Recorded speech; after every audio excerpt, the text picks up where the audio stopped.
muito prazer receber no meu canal o professor Gésner Oliveira, com quem eu aprendo sempre nas leituras, nos acompanhamentos. Chegamos até fazer parte da bancada do Jornal da Cultura. O professor Gésner também é coordenador do Centro de Estudos de Infraestrutura e Soluções Ambientais da Fundação Getúlio Vargas, professor também da mesma instituição. Foi também presidente da Sabesp. Não vou dizer apresentar seu currículo, senão eu ficaria meia hora aqui de tantas questões importantes que o professor Gésner já participou. Então, eu agradeço muito e participa. Primeira questão é muito simples. É a seguinte, é uma espécie de Deus e sua obra resumida. Dentro da sua avaliação, crescimento do PIB em 2021, crescimento do PIB em 2022. Como é que você analisa? E, novamente, agradeço você ter aceito o meu convite. Olha, eu que agradeço, professor Vila, é um prazer enorme, eu sou admirador aí da sua trajetória profissional, conhecimento e da sua capacidade de debater as ideias, disseminá-las e instigar o bom debate no país. Então, um grande prazer estar aqui nesse espaço contigo. O crescimento do Brasil tem sido medíocre nos últimos 25 anos, tem sido um crescimento baixo, para mais rigorosamente desde meados dos anos 70, que a gente não repete um desempenho mais vigoroso de crescimento. Nós tivemos, no ano passado, em 2020, uma recessão que foi muito forte, uma queda do PIB de 4,1%. Muita gente pode até pensar que foi a maior queda do PIB, não foi. Na verdade, nós já tivemos, no início do governo Collor, uma queda maior, e tivemos também em 2015 e 2016, no governo Dilma, na combinação daqueles 2 anos, foi muito ruim, o PIB decresceu mais de 7%, a renda per capita mais de 10%. Mas, com essa queda, a economia crescendo, ainda que pouco, recuperando, ainda que pouco, nós temos já um crescimento contratado em 2021.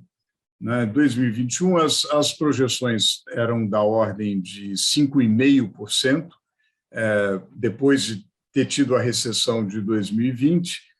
Hoje, a nossa projeção, considerando os últimos resultados das contas nacionais e os indicadores antecedentes, é de um crescimento de 4,9%, próximo a 5%. Quer dizer, nós caímos 4,1%, crescemos 5%. No biênio 2021, é um crescimento muito baixo, aquém do crescimento demográfico. Então, nós temos uma recuperação que é cíclica, né? A indústria recuperou, felizmente até mais rápido do que se esperava,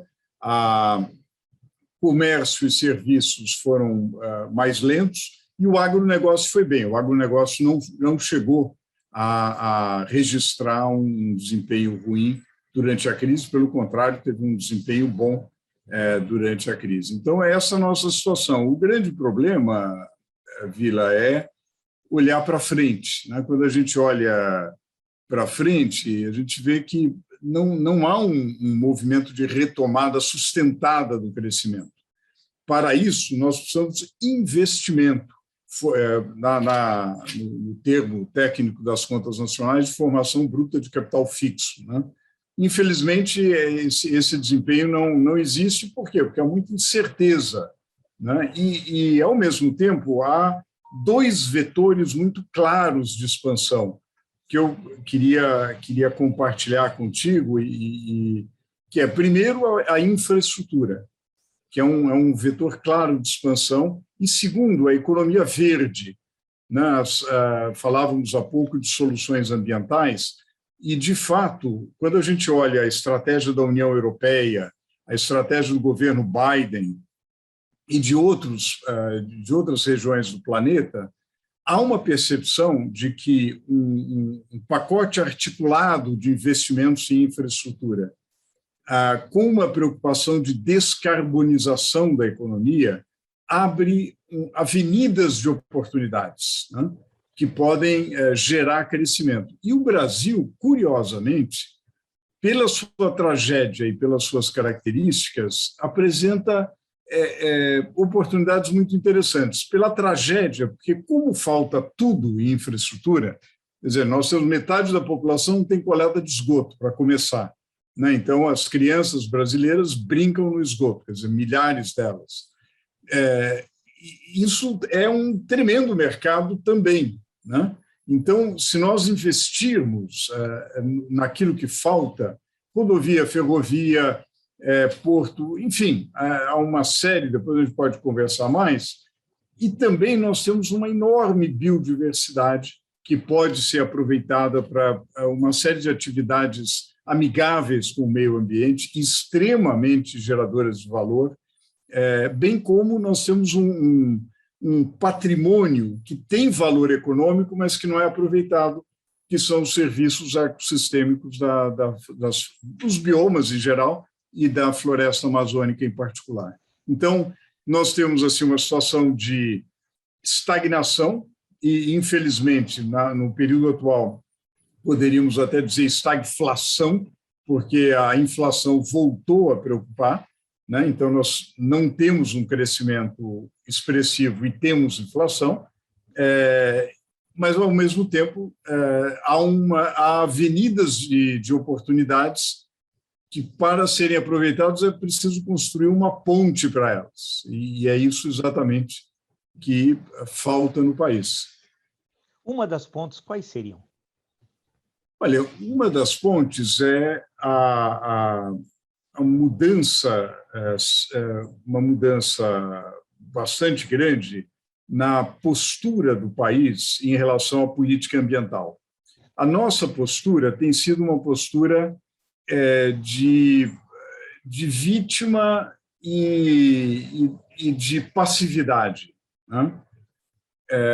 Assim, um pouco, olha, se me derem dinheiro, eu preservo a floresta, o pessoal reclama que a gente não, que tem muito desmatamento, mas então dá dinheiro e tal. É claro que é óbvio que o país deve procurar captar fundos, etc. Ninguém vai negar esse tipo de ajuda, mas também ninguém vai ficar ajudando no mundo a troco de nada. Quer dizer, o país precisa ter uma estratégia de se transformar numa potência ambiental. E ele pode fazer isso. Pode fazer isso realmente reduzindo a emissão de gases de efeito estufa, e nenhum outro país pode reduzir mais rapidamente a emissão de gases de efeito estufa do que o Brasil, porque nós não precisamos emitir muitos gases de efeito estufa para crescer. Isso porque a nossa, por exemplo, emissão, do ponto de vista da matriz elétrica, de geração de energia elétrica e de aquecimento, etc., é muito mais baixa do que o padrão mundial, por razões óbvias, pelo nosso clima e pela natureza hidrelétrica da nossa matriz, preponderantemente hidrelétrica. Então, a nossa matriz elétrica já é limpa, nós já não temos uma matriz limpa. Então, esse não é o problema. Qual é o problema? O desmatamento é um problema, né? E esse desmatamento não gera valor. Quer dizer, ele pode, eventualmente, enriquecer alguns criminosos, mas ele não gera valor. Nós queremos, sim, a agricultura regenerativa, culturas amigáveis com a floresta, como é o caso do açaí, da castanha. Nós queremos desenvolver uma piscicultura também adequada ao meio ambiente, enfim, valorizando a marca Brasil, valorizando o próprio agronegócio, que tem uma resistência, muitas vezes hipócrita, internacional, mas há uma resistência real à política ambiental, é o discurso da política ambiental brasileira. Então, nós precisamos mudar radicalmente isso, valorizar a marca Brasil, somos os mais interessados na regulamentação do Acordo de Paris, no que tange à criação do mercado de créditos de carbono, para que nós possamos receber recursos por termos créditos de carbono, por descarbonizarmos a nossa economia mais rapidamente do que o resto do mundo, do que a China, por exemplo, que tem que fazer uma transição energética muito mais complicada do carvão para as fontes renováveis, né? E a nossa tragédia, por exemplo, a nossa tragédia dos mais de 1.500 lixões, a nossa tragédia de cidades aporcalhadas, porque a gente tem que ser sincero e dizer que as nossas cidades são sujas, né? E que a gestão de resíduos sólidos ainda é muito precária, a gente tem que avançar muito. E nós podemos gerar energia a partir do lixo, energia a partir dos resíduos, onde também há grandes oportunidades, né? Nós geramos pouquíssimo de energia a partir de resíduos, geramos um pouco de energia a partir dos gases do tratamento de esgoto, por exemplo, que também poderia ser ampliado, geramos um pouquinho de água de reuso a partir do efluente doméstico do esgoto, mas poderíamos fazer muito mais, ter muito mais água de reuso naquelas áreas de criticidade, de escassez hídrica. Porque muitas vezes as pessoas olham para o Brasil e falam, mas que país rico em água. Bom, na média, ele é rico, mas né, o problema é que avisa o Nordeste, avisa a própria região metropolitana de São Paulo, para dar um exemplo, onde há escassez hídrica. Há uma situação comparável ao sertão nordestino, né? Então, nós precisamos olhar para essas oportunidades, que são oportunidades de crescimento, né? E de investimento, de geração de emprego. Eu acho que é isso, e eu não vejo, Vila, e você que é um grande incentivador do debate, eu não vejo esse debate em torno de um projeto nacional para se transformar numa potência ambiental, uma potência agroambiental, um país capaz de contribuir, não de resolver, seria muita pretensão, mas de contribuir para dois problemas mundiais, o problema da fome e o problema do aquecimento global. E o Brasil se colocar nessa posição de forma proativa, né? De forma solidária, cooperativa, e não assim, se der, a gente faz, se der um dinheirinho aqui, a gente faz isso. Eu acho que isso que nós precisamos mudar, Vilã. Deixa eu lhe perguntar uma questão, Jéssica.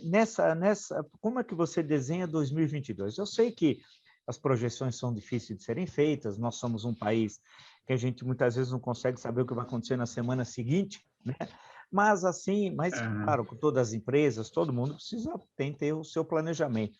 Muitas vezes o governo federal não tem, é um caos aqui. A gente vê como é aprovado o orçamento, que você olha e fala, isso daqui não vai ser cumprido, vai precisar de créditos extraordinários. Está na cara que vai precisar de créditos extraordinários. Daquele jeito não dá, não bate a soma. Você olha aquilo e fala, isso aqui não para em pé, né, como dizem alguns. 22, eu sei que temos um ano eleitoral, uma situação política muito complexa, que nós em 21 não sabemos ainda como que será resolvida. A situação internacional parece um pouco mais tranquila, não sei, no enfrentamento da pandemia, apesar que temos o problema da África, hein? Que pouca gente fala, dizem alguns que 2% da população africana vacinada, 98% não. Como é que faz da gente, que nós, inclusive, que tem uma relação histórica, uma dívida histórica para com a África Negra em especial. Como é que é a projeção que você faz para 2022?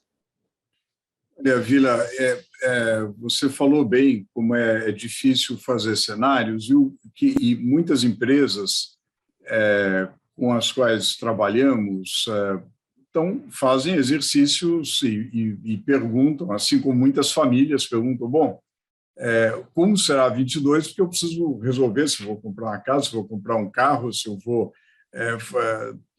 sair desse emprego ou não, né? Enfim, todos nós temos decisões a serem tomadas. Nós adotamos uma metodologia que envolve 4 passos.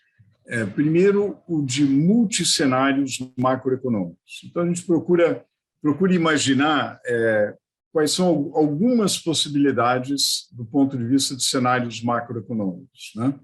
Para mapear um pouco o que está no horizonte. Depois, como esses multiscenários afetam o setor que a empresa está atuando, né?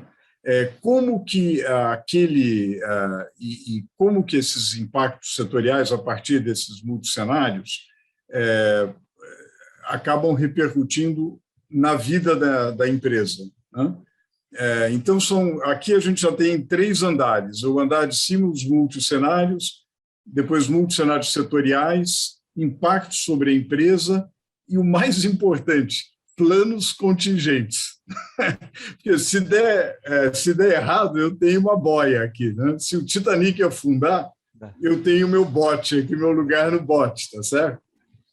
Esses 4 passos são importantes. Eu diria que os multiscenários, nós trabalhávamos com um crescimento para 2022, que não era um crescimento excepcional, mas ele ficava entre 2% e 3%, que é o crescimento daquilo que nós chamamos de PIB potencial. Quer dizer, se dados digamos, a função de produção do país, ou seja, se nós, dada a nossa produtividade, dados os nossos fatores, etc., nós conseguimos crescer de forma regular, digamos assim, entre 2% e 3%, que é pouco. Quer dizer, o que nós queremos é crescer mais do que isso. Mas esse é o crescimento do PIB potencial, que é o que nós poderíamos prever para 2022. Isso com um grau de tensão política menor do que atual. Quer dizer, na verdade, na atualidade, dado um ruído político muito maior, o que a gente tem observado é que algumas variáveis macroeconômicas têm sido negativamente influenciadas. Então, por exemplo, dado o nosso saldo comercial recorde, dado o desempenho das exportações e o ciclo de crescimento dos preços das commodities, nós deveríamos ter um câmbio mais baixo, um preço do dólar mais baixo. Seria possível imaginar o dólar entre um pouco abaixo de 5 até 5,3, alguma coisa dessa ordem. Mas, muito frequentemente, nós temos observado que o dólar reage muito negativamente a situações de estresse e muitos ruídos. A gente passou vários meses com confrontos sérios entre os poderes da República, né? E algo que não ocorria no Brasil há alguns anos de uma discussão sobre risco de ruptura institucional presente na discussão, na conversa do boteco, tá certo? Isso tinha sido, felizmente, esquecido. Ninguém falava, esse 7 de setembro pode acontecer alguma coisa. Isso não estava. Nós passamos por problemas seríssimos, porém, isso não estava na discussão, né? A tensão política levou a essa situação, uma situação assim, de preocupação com as instituições, de preocupação com uma eventual ruptura institucional, e isso coloca um cenário de desempenho econômico bem inferior ao PIB potencial, como um cenário que não pode ser descartado. Não acho que seja o mais provável, mas ele não pode ser descartado. Um cenário com o qual nós trabalhávamos antes, dado o interesse e o apetite por investimento em infraestrutura, porque no mundo os juros ainda estão baixos, os fundos de infraestrutura, os fundos institucionais, os private equities, todos esses fundos precisam taxas de retorno maiores. Fundos de pensão, por exemplo, precisam metas atuariais maiores, dado o envelhecimento da população, precisam encontrar retornos mais atraentes pelo mundo e não encontram, pelo contrário, nos países maduros encontram taxa de juros negativa. Então, eles buscam alternativas de valorização. E nós precisamos de capital, e há esse capital no mundo. Então, por essa razão, nós trabalhávamos com um cenário em que haveria uma atração grande de capital. Em parte, em alguns segmentos tem atraído esse capital, a gente tem visto o saneamento, de fato, tem atraído bastante investimento, mas esse cenário perdeu importância. O nosso cenário base ainda é um cenário no qual nós temos um crescimento baixo, de 2,2% para o PIB, e uma inflação que se aproxima do teto do intervalo do regime de metas de inflação. Então, eu diria, um crescimento baixo com um risco de descontrole inflacionário, né? O que reforça o crescimento baixo, que obriga o Comitê de Política Monetária a apertar a política monetária, ou seja, subir a taxa de juros, o que inibe ainda mais o crescimento da economia. Então, ainda é o nosso cenário base, crescimento baixo, com pressão inflacionária, mas, infelizmente, com uma probabilidade pequena, mas sem poder ser descartado, um descontrole inflacionário e um crescimento ruim. Nós, por exemplo, em 15, 16, o mundo estava normal e o Brasil entrou na sua maior recessão, né? Então, quer dizer, você fazer trapalhadas pode jogar o PIB para baixo, né? Não há dúvida quanto a isso. Então, infelizmente, nós não podemos descartar esse cenário. Deixa eu colocar uma última questão, Gessner. Eu sou um diretor de um fundo de pensão estrangeiro que tem bilhões para investir. Aí eu chego para você e falo o seguinte, por que investir no Brasil? O que o Brasil tem de atrativo? Porque, afinal, senão os cotistas, o pessoal vai me cobrar lá se eu fazer o investimento errado. O por que investir no Brasil? O que o Brasil tem que os outros não têm ou não têm na mesma proporção que o Brasil? Olha, eu acho que tamanho de mercado é uma variável chave para a atração de investimento no país. Eu tenho visto várias pesquisas sobre os motivos que atraem investimento estrangeiro para o país. O tamanho de mercado, aliado a uma certa homogeneidade cultural, né? E também baixa penetração de determinados produtos. Então, por exemplo, você vai na indústria de seguros, menos de 10% da frota tem seguro, né? É um grande mercado. Você vai nos bens de consumo durável, né? Quaisquer bens de consumo durável, tirando a televisão, naturalmente, que é amplamente difundida, mas mesmo você pega equipamentos de ar-condicionado, baixa penetração comparando com o mercado internacional. Por outro lado, um número elevado de usuários de internet, né? uma adesão ao comércio eletrônico e aos serviços de internet bastante grande, né? Então, essa combinação entre um mercado muito mal provido de serviços, eu falava dos serviços de água, serviços de esgoto, de drenagem, serviços de gestão de resíduos sólidos urbanos, tudo isso está por fazer.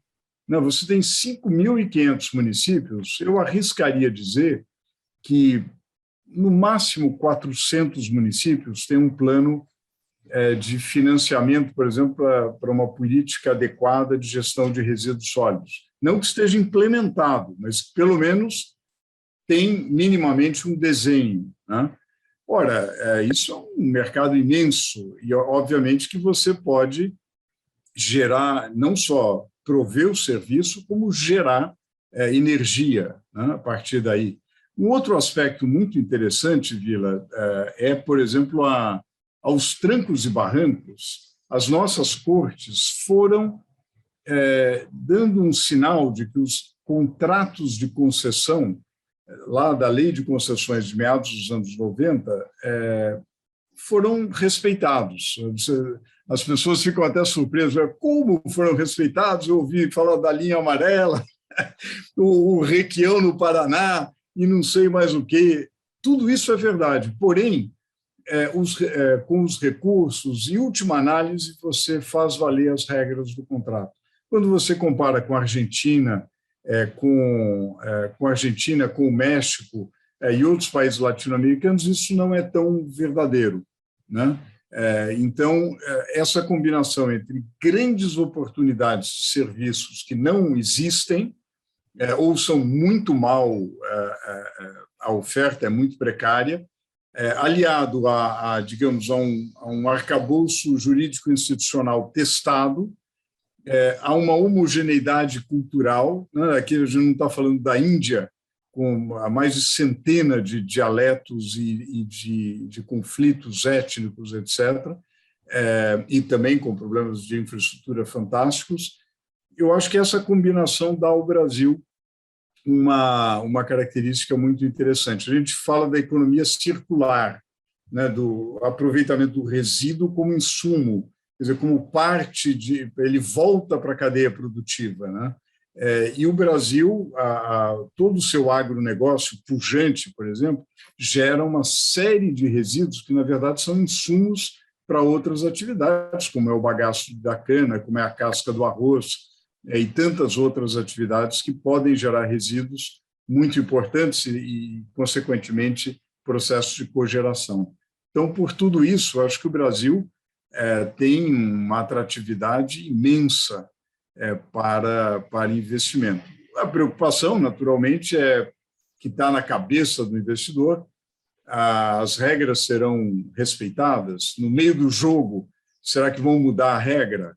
Né? Isso é um problema sobre o qual acho que a sociedade brasileira pode atuar. Né? Ela pode exigir mais estabilidade de regras, transparência, né, compliance, enfim, uma série de coisas que podem criar um ambiente propício ao investimento e, consequentemente, ao emprego. Legal, eu agradeço muito, mas muito mesmo ao professor Gésner Oliveira. Ele deu um apanhado aí, olha, tem muitas questões que a gente podia desdobrar, só essa questão do saneamento básico, que é algo terrível no país, né, e é grande oportunidade de investimento, e como isso tem um reflexo positivo para a qualidade de vida, diminuir os gastos de saúde pública, né? Você vai multiplicando tudo isso, né? Passa a ter cidadania, né? Que, putz, que é uma coisa importantíssima, e várias questões que você muito bem destacou aí, que é para a gente ir pensando aí, agora nesse último quadrimestre, vamos esperar também que as coisas se acalmem, todo mundo deseja isso, para ver se em 2022 possamos ter, e essa questão central, projetos para o Brasil, né? Num processo eleitoral, que é o ideal que seja uma grande discussão de ideias. Não parece ser, a princípio, a distância. Vamos esperar que, ao se aproximar de 22, seja um belo debate de ideias para a gente sair dessa situação que nós estamos vivendo, e não é de hoje, como você destacou, já nós podemos retroagir algumas décadas, né? Desde os anos 1980, que nós estamos tropeçando, né? Cresce um pouquinho, cai, cresce um pouquinho, cai, sem aquele período, vamos dizer assim, dourado, né? 1930, 1980, que foram meio século, né? De um crescimento extremamente significativo aqui no Brasil. Então, agradeço muito você ter aceito o meu convite. Olha, muito obrigado, professor Vila, é um privilégio pessoal, profissional, e acho que ninguém melhor do que o professor Vila para estimular esse debate no país, né? Instigar e com o seu conhecimento da história, da economia, da política, eu acho que o debate vai ser bem colocado, numa perspectiva na qual ele deve ser colocado, porque não há nenhum projeto que possa ser construído do nada, né? É preciso uma perspectiva histórica para fazê-lo.